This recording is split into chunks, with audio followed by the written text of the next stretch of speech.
चर्चा की शुरुआत करते हैं। माहेश्वरी साहब, बहुत स्वागत है आपका। और सबसे पहले आपसे जानना समझना चाहेंगे कि आखिर अगर कोई भी नया निवेशक है तो शेयर बाजार के बारे में वो कैसे जाने समझे, क्या कुछ हो सकता है शेयर बाजार में, कैसे निवेश करना चाहिए, क्या कुछ इसके जो शुरुआती चीजें हैं, जो इसका मनी मंत्र है, वो कैसे समझे?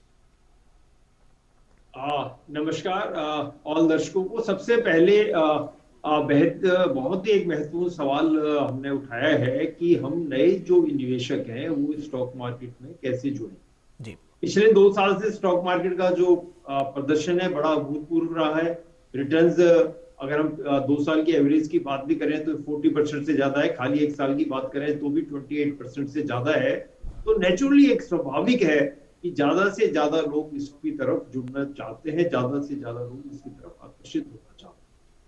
जब हम जी। नए निवेशक की बात करते हैं तो हम ब्रॉडली नए निवेशक को 2 कैटेगरीज में बांटते हैं। एक है जो ऑलरेडी अपना एक सक्सेसफुल कैरियर को चुन चुके हैं, उनकी एज करीब 40 से 50 साल है, आईटी प्रोफेशनल हैं, डॉक्टर्स हैं, इंजीनियर्स हैं या और सक्सेसफुल प्रोफेशनल या बिजनेसमैन है, जिनके पास एक एश्योर्ड इनकम आनी शुरू हो गई है, थोड़ा सा एक कॉर्पस भी बन गया है। और दूसरी तरफ वो निवेशक है जिसने अभी अपनी यात्रा को शुरू किया है, कैरियर उन्होंने चुन लिया है लेकिन अभी बहुत ही शुरुआती पड़ाव में है, 25 से 30 साल की उम्र में है, जस्ट उन्होंने अपनी एकेडमिक एजुकेशन पूरी की है, प्रोफेशनल एजुकेशन पूरी करी है और अब उन्होंने अपना मुकाम की तरफ जाना चालू।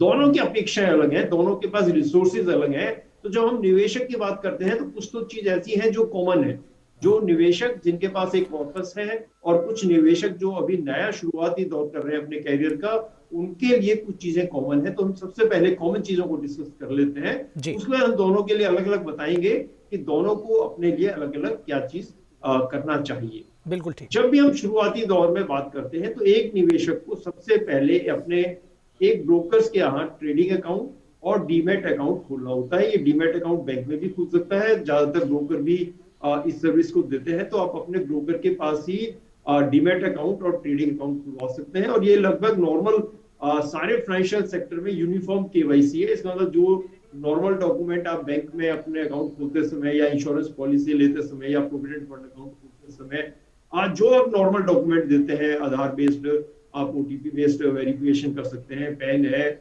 और भी जो आपके पास डॉक्यूमेंट है, पासपोर्ट की कॉपी है, लाइसेंस है, उसके बेस पे आप अपना अकाउंट खुलवा सकते हैं। आजकल ये सारी सुविधाएं ज्यादातर हर ब्रोकिंग समुदाय इसको ऑनलाइन दे रहा है। इसका मतलब है कि आप कोविड के टाइम में जरूरी नहीं है आपको किसी ब्रोकर के ऑफिस में जाना पड़े, आप साइट पे जाइए, ऑनलाइन ऐड करिए, डॉक्यूमेंट्स को दीजिए और उसके बेस पे आपका अकाउंट खुल जाएगा। तो सबसे पहले है कि हमें ब्रोकर्स के यहाँ डीमैट और अकाउंट को, ट्रेडिंग अकाउंट को खोलना।